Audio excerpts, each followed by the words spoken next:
So it was looking like I was going to have the birth that I had envisioned. My sister was there and Jimmy was there, and I used all my breathing, everything I had learned in my prenatal classes, and I was pretty happy. It kind of felt a little bit like a party or a date, and I think I remember not wanting to take off my flowered shirt, and Jimmy didn't want to take his jacket off.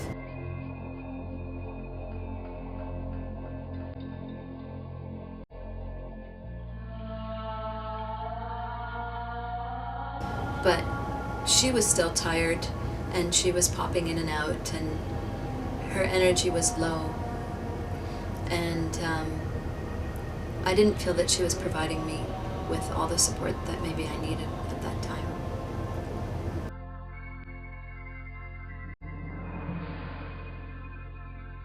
And the cord is intact, and she asks for the nurse to put a stool behind her so that she can sit down with the new baby cradled in her arms and clean him off. And all I remember is her with the baby in her arms, sitting back on a stool that is behind her, but missing, and her going down.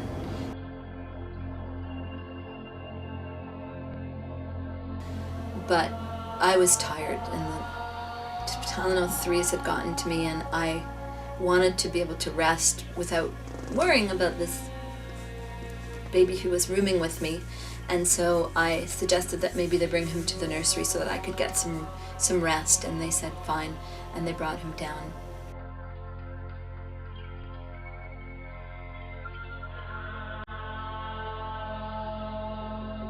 She was so excited for me to teach her daughter ballet that she built a ballet studio on the 3rd floor of her annex home. Her husband was an architect, and he stayed home with the kids, and she worked, and she slept at the hospital, and she never missed a birth.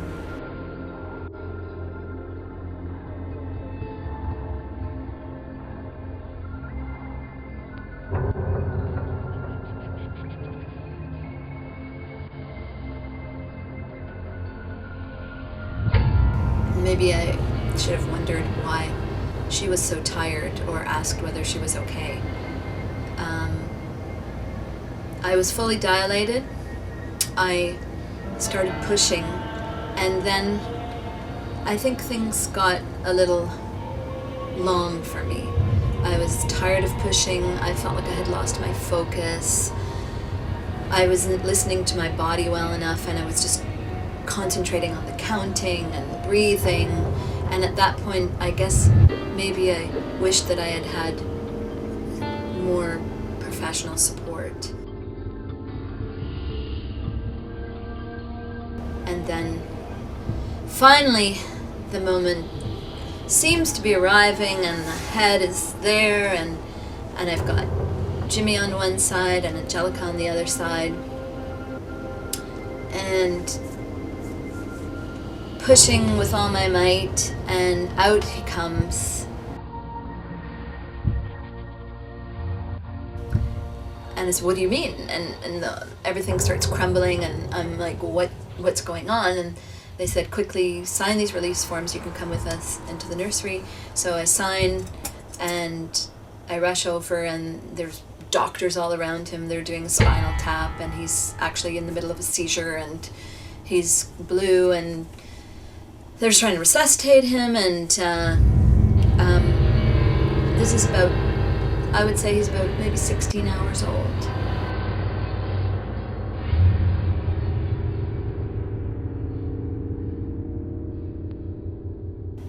My little bunny. And they said, oh no, but you can't go with him because you're still a patient with us. And I signed myself out because I wanted to go with him. Down through this underground system where they were pushing him in an isolette on wheels, down through the the depths of the hospital system, and I was running after him as best I could, postpartum 16 hours.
And I'm a new mom, and all I wanted was for him to be with me all the time.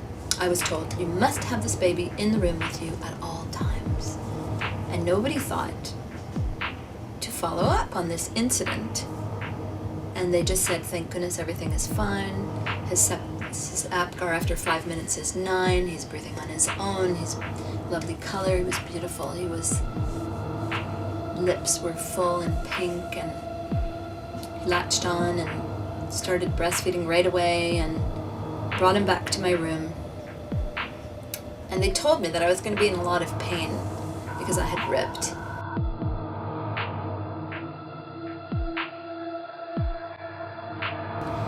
And they've resuscitated him, and he's gorgeous and beautiful and pink. And they bring him over to me and say, wow, that was a close call. And everybody said, just make sure this goes on the record.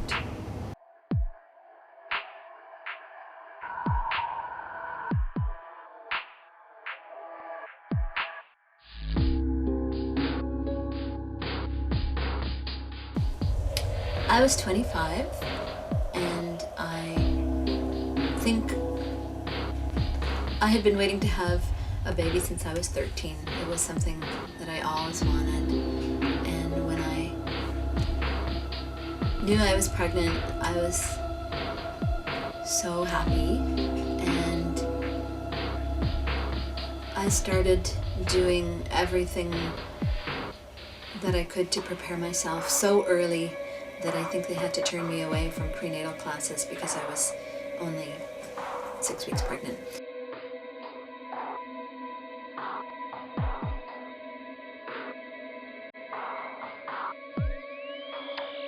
I was the picture of health, and I rubbed my tummy with olive oil and lavender and gave myself the most peaceful and loving environment I could. I finished teaching in June. I was on the island, and I did some summer classes with kids over the summer. I was due in October.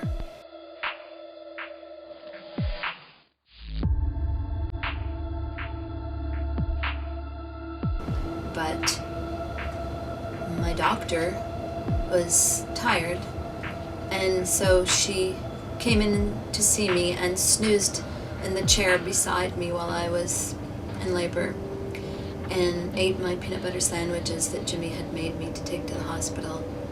Maybe I should have known something then.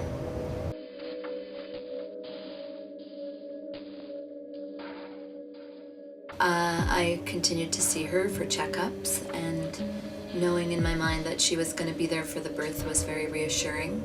But I was young, and didn't have any experience with knowing maybe what to ask for in a doctor.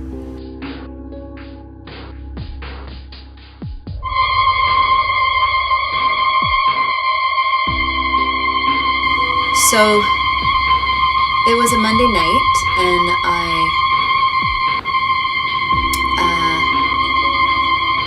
had some, I think I lost my mucus plug, I think that's what they call it. And I knew I was going to be going into labor, so I stayed at home for a while, and it was a Monday night, and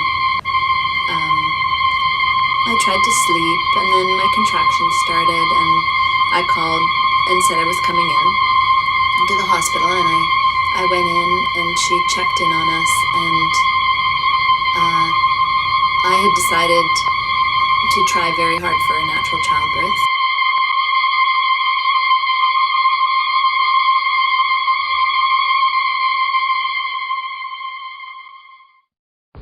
And I just, not even in slow motion, just see them going out of my view onto the floor and feeling, I don't even remember what I felt, but I know something ripped. And they scrambled back to their feet. Jimmy was away a lot. He was on tour. And so when I started taking prenatal classes, I had my sister join me. My doctor was renowned as an obstetrician who never missed a birth. She was also the parent of one of my students.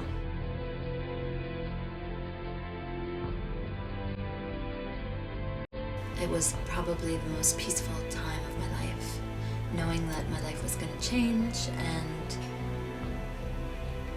just being so excited that to be doing something that I had been waiting all this time to do. I thought I was very grown up at 25.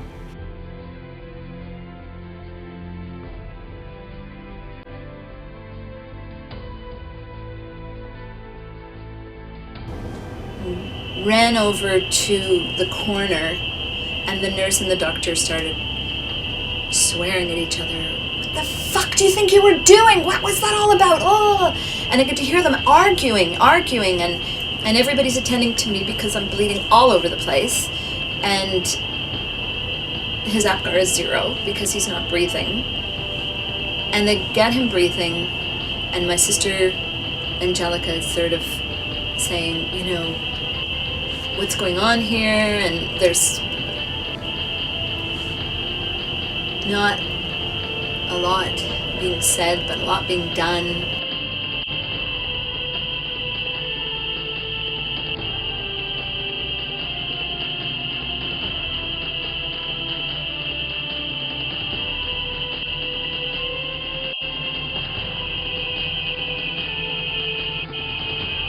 And at a certain point, I think I really figured everything was fine, and that it was just a really weird incident, and that it was just a close call.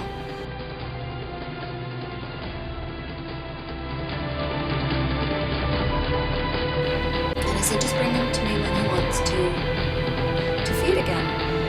And a couple of hours rest went by, and they said, well, his temperature was a little low, so we've put him in an isolate just to warm him up. He was looking a little dusky, and I said, okay. And they said, but don't worry, we'll call you when he's awake and needs feeding again, so you just keep resting. So I rested, and I got into the shower, and the next thing you know, they've whipped into the bathroom, the nurses, and they've got forms for me to sign saying, we have to get him over to sick kids. He's seizing, he's having seizures, and can you sign this release form?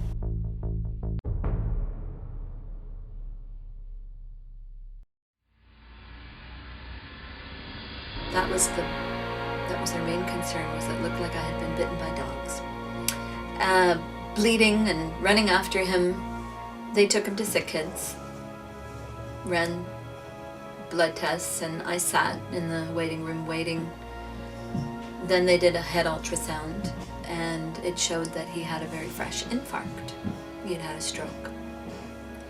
And that at that point, they really didn't have a lot of information, except that he was in an ICU and struggling to